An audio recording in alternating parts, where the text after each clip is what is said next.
Francisco de Miranda avanzaba en sus planes de liberar a América de España, basado en el ejemplo de la independencia de Estados Unidos que había presenciado de cerca. Para hacerlo, reclutó a los jóvenes más prometedores de las colonias. Había logrado sumar a su logia nada menos que al hijo del virrey del Perú, Bernardo de O'Higgins. Sus planes eran secretos. Pocos sabían cuáles eran sus intenciones. Las verdades de la logia solo eran reveladas en los cargos más altos.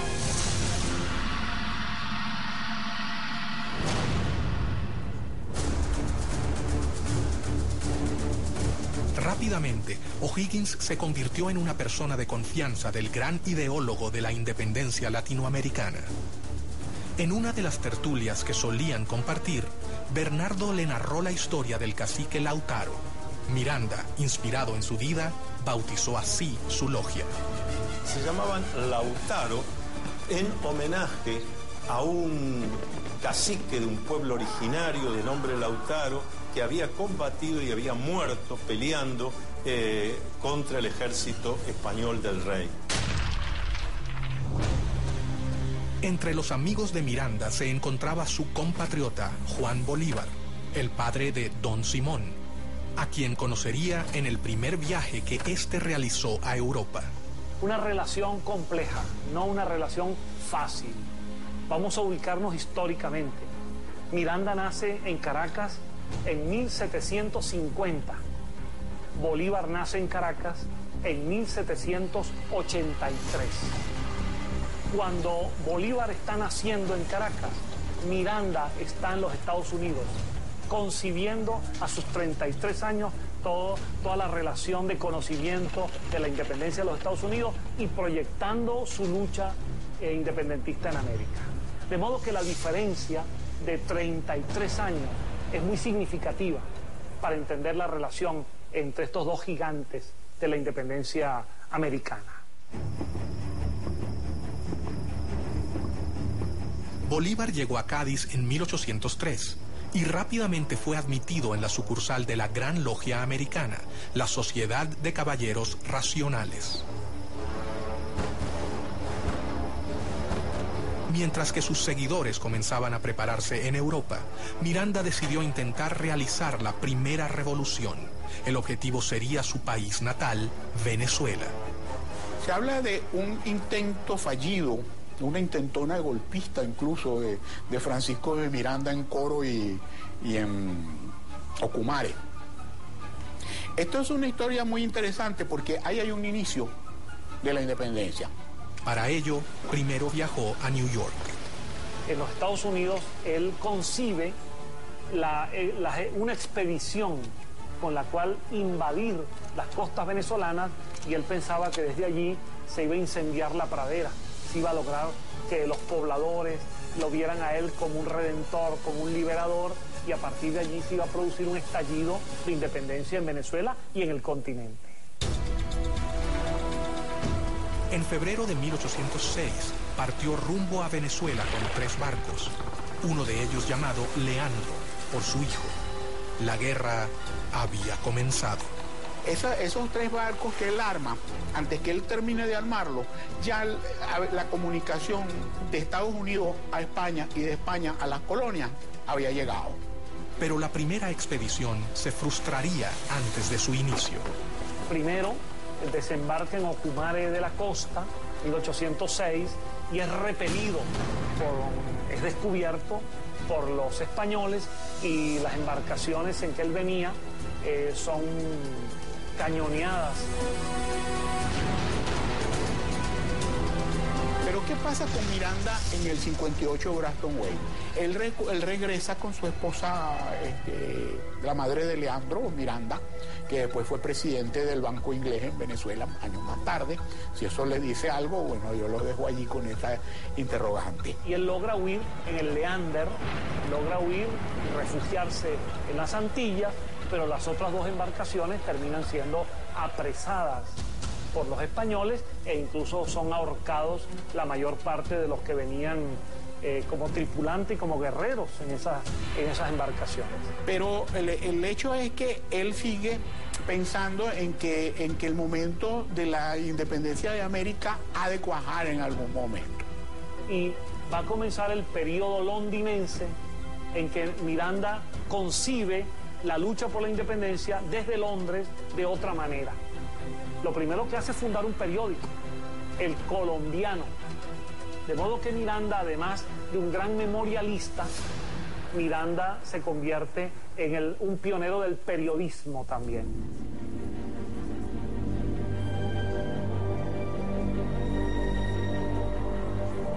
En 1806, Bolívar recibió el grado tercero, o maestro, en la logia simbólica London número 5 de Inglaterra. En 1810, en Londres, Miranda le confirió el supremo grado de iniciación en la Gran Logia Americana y juntos fundaron la Logia Protectora de las Virtudes número 1 en el oriente de Barcelona, Venezuela. Bolívar estaba totalmente convencido de que todos debían dar su vida por la causa americana. Simón Bolívar también va a ser una figura clave en el proceso emancipatorio del norte, y de hecho también después va a tener contraposiciones y discusiones con los masones, porque va a terminar prohibiendo el funcionamiento de la masonería en Colombia, sabiendo que después también los masones podían conspirar contra él. Convencido de sus planes de liberación del continente y de que el complot secreto era la mejor manera de lograrlo, Miranda continuó reclutando miembros para su causa. Uno de ellos fue José de San Martín, gestor de la independencia de Argentina, Chile y Perú. San Martín llegó a Londres 10 años después de que partiera O'Higgins. Algunos historiadores señalan que el paso de San Martín por Inglaterra es muy significativo, porque es precisamente allí en donde él se reúne con intelectuales, con políticos, para discutir el tema de la independencia de las colonias. Durante la campaña había conocido a Lord Macduff, un noble escocés que lo introdujo en el mundo masón en general y en la causa americana impulsada por Miranda.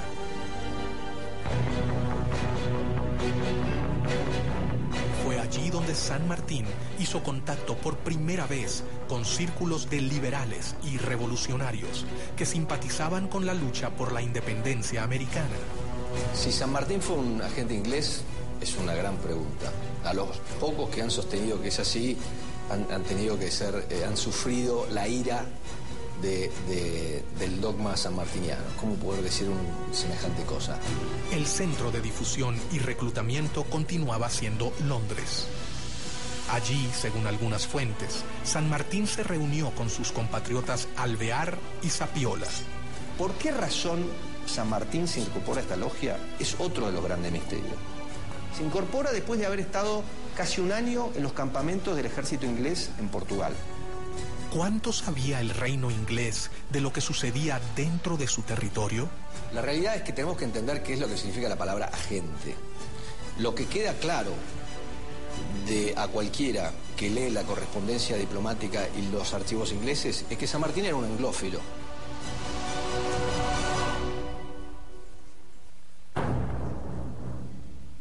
Miranda sabía que había logrado dar el primer paso. Las logias en Europa se fortalecieron y sus miembros estaban totalmente convencidos de la necesidad de la independencia. El siguiente paso era mucho más arriesgado. Se debían fundar filiales en el continente americano. Se establece una gran logia principal que se considera la logia madre, y después se van estableciendo logias y grandes logias por todos los territorios sudamericanos, y se vuelve la estructura en la que se apoyan estos líderes para atraer partidarios, para agrupar en esas logias a todos los que están buscando las independencias hispanoamericanas, y una vez que se consiguen, para endoctrinar en los nuevos principios republicanos, liberales, a los que van a ser los líderes, los directores, los gobernadores de los nuevos países hispanoamericanos que se establecerán inmediatamente después de la consecución de las independencias. Miranda había logrado reclutar a los hombres más prometedores. Su plan estaba en marcha, pero el poder de España era superior a la resistencia que podían brindarle los futuros ejércitos revolucionarios. La realidad es que era una conspiración lo que querían los caballeros racionales, porque de alguna manera estaban conspirando contra el rey de España, porque querían implantar en América la independencia y la Constitución. Y eso era anatema para el sistema monárquico. Los viajes de formación de los jóvenes latinoamericanos en Europa tocaban su fin. Tras haber concluido sus estudios militares y haberse formado en las ideas del humanismo, los futuros administradores de las colonias volvían a sus hogares, pero no regresaban con la idea de mantener la administración colonial. Ellos regresaban con un nuevo objetivo: liberar a sus tierras de España. Miranda lo había logrado. Una compleja red de sociedades se había formado a lo largo de todo el continente. La independencia latinoamericana estaba en camino.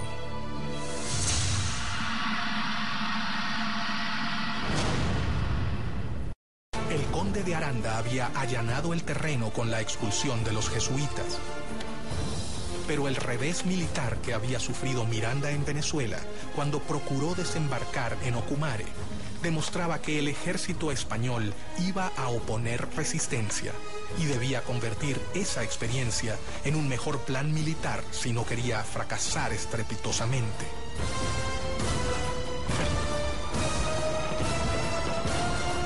La Francia post-revolucionaria iba a crear una ventana de oportunidad única.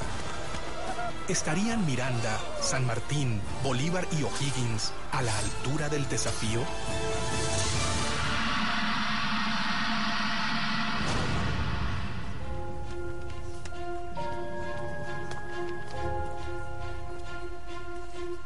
Mientras tanto, un hecho externo colaboraría con la causa: la llegada de Napoleón al trono de Francia y la instauración del primer imperio llevaron a Europa a una era de guerras, caos, alianzas y traiciones.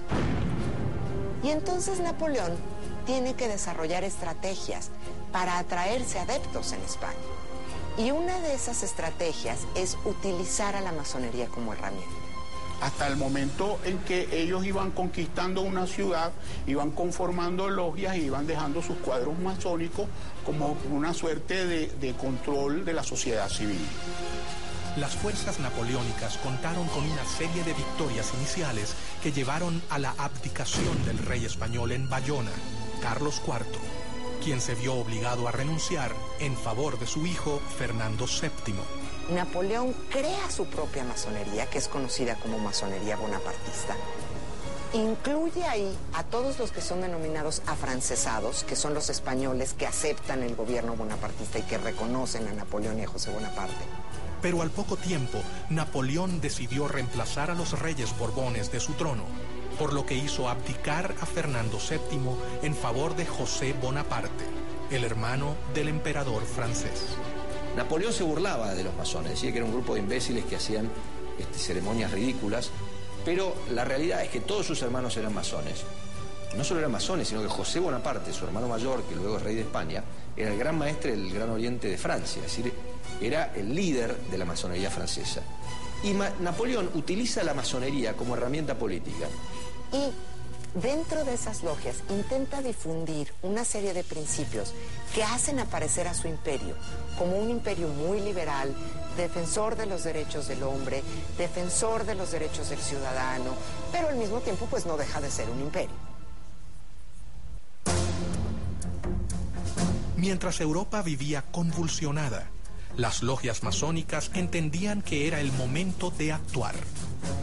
Las sociedades americanas vieron con preocupación la invasión francesa sobre la madre patria.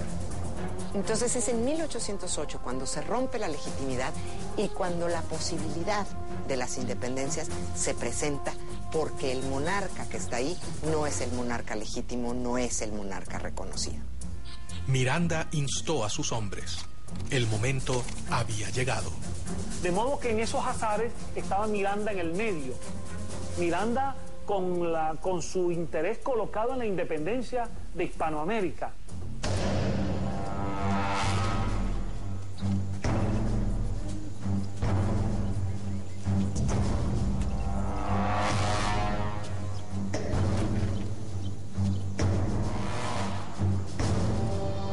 primera logia masónica mexicana se creó en 1804, a principios de la lucha por la independencia en Ciudad de México, en la calle de las Ratas, número 8.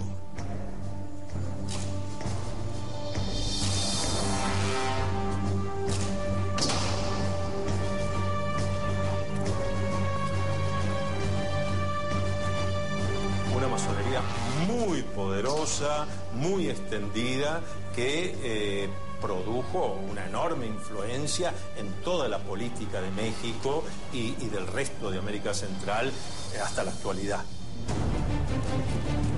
Los masones mexicanos fueron los primeros en entrar en acción.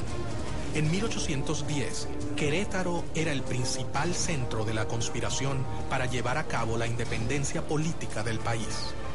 Bajo el disfraz de saraos y reuniones literarias, los conspiradores se reunían en esa ciudad. A estas reuniones auspiciadas por la corregidora Josefa Ortiz de Domínguez, concurrían distinguidos queretanos, así como los capitanes Ignacio Allende, Juan Aldama y los hermanos Epigmenio y Emeterio González. También asistía a ellas secretamente el cura de la parroquia de Dolores, Miguel Hidalgo y Costilla. Cuando ya se había fijado la fecha para el levantamiento, varias denuncias pusieron sobre aviso a las autoridades españolas y éstas procedieron rápidamente a sofocar el movimiento, cayendo sobre las casas de los conspiradores para encarcelarlos. Sin embargo, no pudieron contra ellos y el 16 de septiembre fue declarada la Independencia Nacional de México.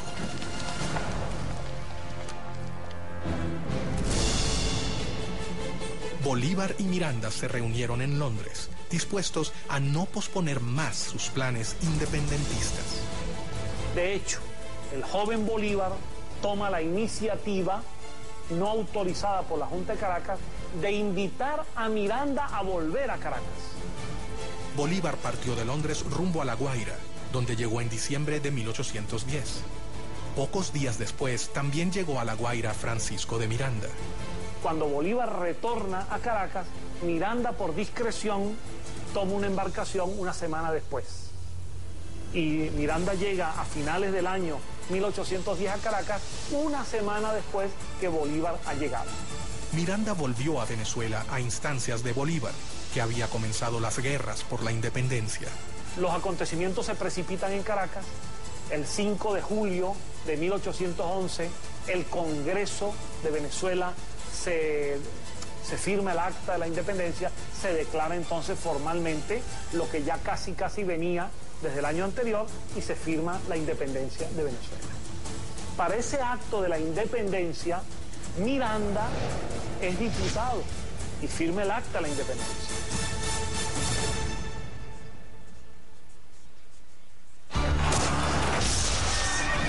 Miranda fue nombrado generalísimo del ejército venezolano, pero tras una serie de reveses militares, tuvo que capitular. Una de las causas que han forzado a Miranda a capitular es la pérdida de Puerto Cabello, que era la primera plaza militar de Venezuela. ¿Y quién estaba al frente de la plaza de Puerto Cabello? El coronel Simón Bolívar. Miranda y otros 400 patriotas a los que al capitular se les había prometido la posibilidad de exiliarse, fueron apresados. Fue tomado prisionero por un grupo de oficiales venezolanos, entre ellos Simón Bolívar. Y cuando ve a Bolívar, a Miguel Peña y a otros más que lo estaban deteniendo, Miranda exclama en una de las frases que más ha marcado el destino venezolano, una frase dramática hasta el día de hoy. Miranda dice: bochinche, bochinche. Este pueblo lo único que sabe hacer es bochinche. Y finalmente Bolívar es un agente histórico de aquellos que lamentablemente intervinieron para que Miranda fuese detenido. En mi opinión, un verdadero lunar en la historia de Simón Bolívar, la detención de Miranda. Las revoluciones habían comenzado. Los resultados hasta el momento eran confusos. El plan había sido preparado paciente y ordenadamente. Los masones no podían contar con un mejor contexto para ejecutar sus planes de independencia. América era un reguero de pólvora que quedaba a 10.000 kilómetros de la metrópoli que la dominaba desde hacía casi 3 siglos. De hecho, las logias masónicas permitieron resguardar este funcionamiento para permitir organizar y libertar a América dentro de un gobierno que era opresivo. Los masones habían cambiado definitivamente los libros y sus reuniones por las armas. Era el momento de la acción.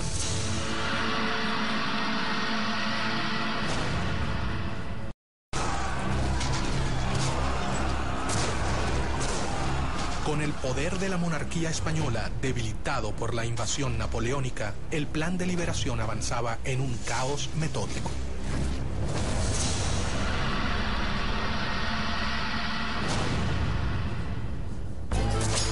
Dos caudillos se destacan en los ejércitos libertadores, 2 discípulos de Francisco de Miranda, José de San Martín, quien desde el Río de la Plata sube hacia el norte, y Simón Bolívar, que lleva la revolución en sentido inverso, desde Venezuela. El ataque al poder real solo podía triunfar si se hacía en simultáneo, como si fuera un plan orquestado. José de San Martín fue iniciado en una logia en Cádiz, España. Desarrolló toda su carrera masónica hasta llegar al grado de maestro masón, porque él había hecho un juramento.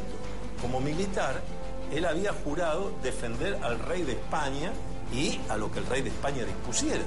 Y ahí se ve la grandeza masónica de San Martín, que a pesar de en ese momento ser atacado por muchos de los que hasta ese momento habían sido sus compañeros, él decide ponerse por encima y hacer lo que había que hacer. El cónsul norteamericano en Buenos Aires, a principios de 1819, dice claramente, hasta ahora, el principal aliado de Inglaterra en esta parte del mundo es San Martín. De hecho, hay cartas del cónsul inglés en Buenos Aires, Robert Staples, en el año 1817, en donde se reúne con San Martín y San Martín le dice que San Martín le pide que Inglaterra le haga llegar a él en privado su punto de vista de cómo tiene que seguir el tema de la revolución. Pero Fernando VII logró regresar a su trono y cuando lo hizo, consciente del poder de las logias, instaló nuevamente el régimen absolutista. Persiguió el constitucionalismo, el liberalismo y la masonería, a los que reprimió con la policía y la Inquisición. Pero la batalla estaba prácticamente perdida. Primero cuando decían vamos a fernandear, en cierta medida lo que estaban diciendo es vamos a generar una monarquía constitucional, que en algunos casos era llegar a simplemente constituir un mecanismo de gobierno del pueblo, pero todavía respondiendo a un monarca o algunas organizaciones centrales. El proceso de independencia encontraba escollos, las diferencias entre sus actores crecían. Todo parecía indicar que era más sencillo ponerse de acuerdo en liberar a América Latina de España que en sentar las bases de un nuevo tipo de sistema de gobierno.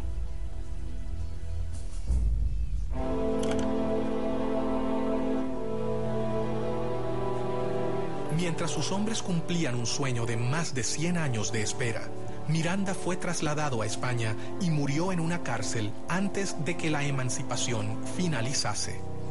El venezolano murió solo, pero sus ideas ya parecían ser realidad.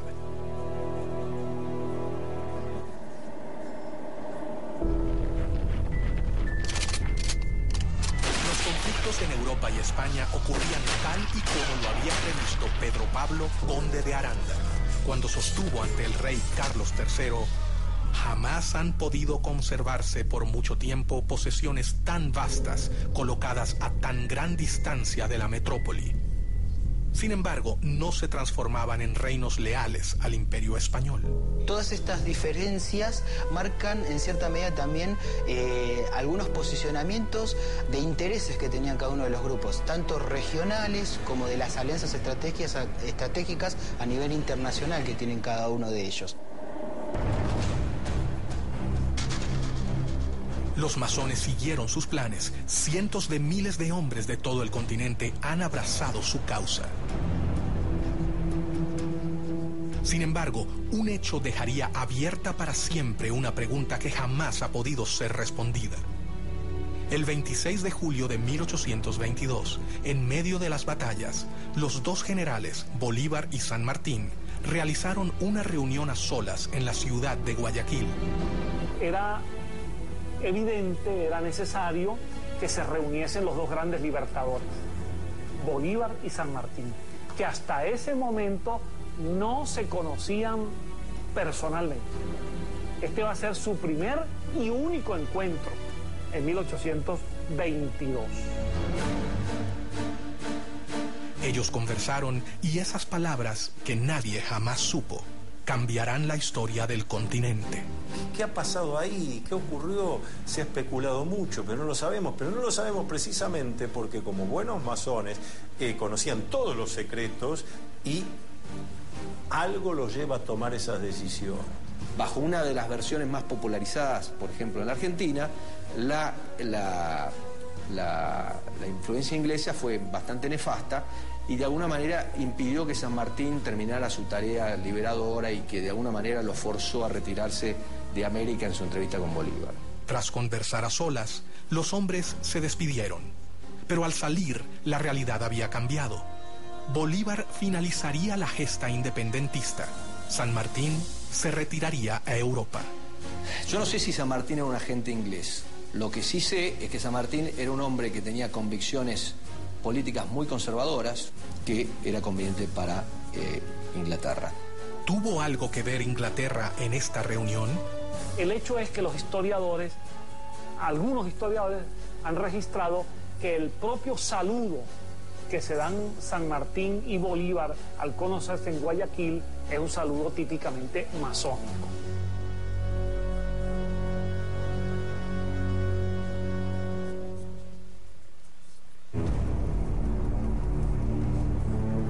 Nunca se sabrá hasta dónde Inglaterra colaboró con la independencia de América, pero sí es un hecho que los héroes de la emancipación supieron cómo canalizar los conflictos políticos de la época utilizándolos a su favor. Napoleón decía que la historia no era más que una ficción acordada por la mayoría. Muchas veces lo que sucede es que la historia que escuchamos no es la historia real, es la historia que queremos escuchar de alguna manera o que nos gustaría escuchar. Entonces, con la masonería siempre hay un tema, porque en la explicación o en la versión oficial de la historia de la Gran Reunión Americana, inevitablemente se vincula la Gran Reunión Americana con Inglaterra y a Inglaterra, a su vez, con el proceso de la independencia.